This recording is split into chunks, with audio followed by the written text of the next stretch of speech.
पुढे बघा 36 आणि 70 यांचा लसावी आणि मसावी काढायचा. काय करायचं आहे? लसावी आणि मसावी. लसावी म्हणजे काय? एलसीएम आणि मसावी म्हणजे एलसीएम.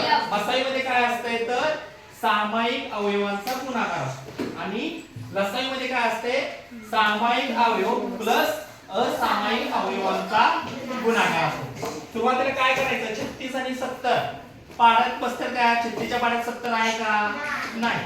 मग ह्या संख्या कुठल्या दिसतात तर समसंख्या दिसतात. समसंख्या कशा ओळखायच्या? एकच स्थानी 6 आहे आणि इथं 0 आहे म्हणजे 2 ने भाग 100% जातो. मग 2 आपण काय करायचं? त्या बॉक्स मध्ये 2 घ्यायचं. सामायिक अवयव काय झाला याचा? 2 झाला पहिल्यांदा आणि हा 2 या 36 ला भागायचं. बे के बे किती झाला? एक आहे झाला किती? 16. बे 8 16. त्याच्यानंतर बे त्रिक 6 राहिला 1 झाला 10. बे 10.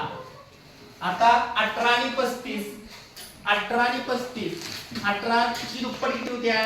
36 होत्या.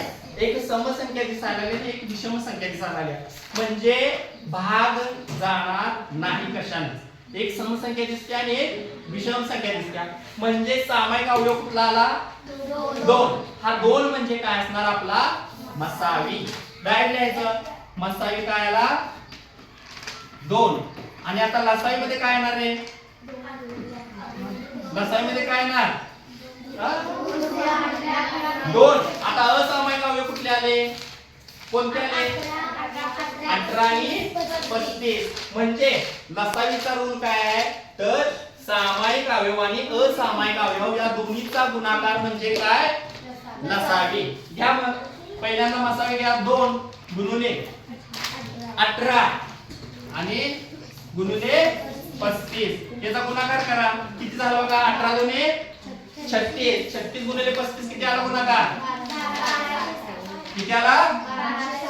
1260. हा 1260 म्हणजे काय? लसावी.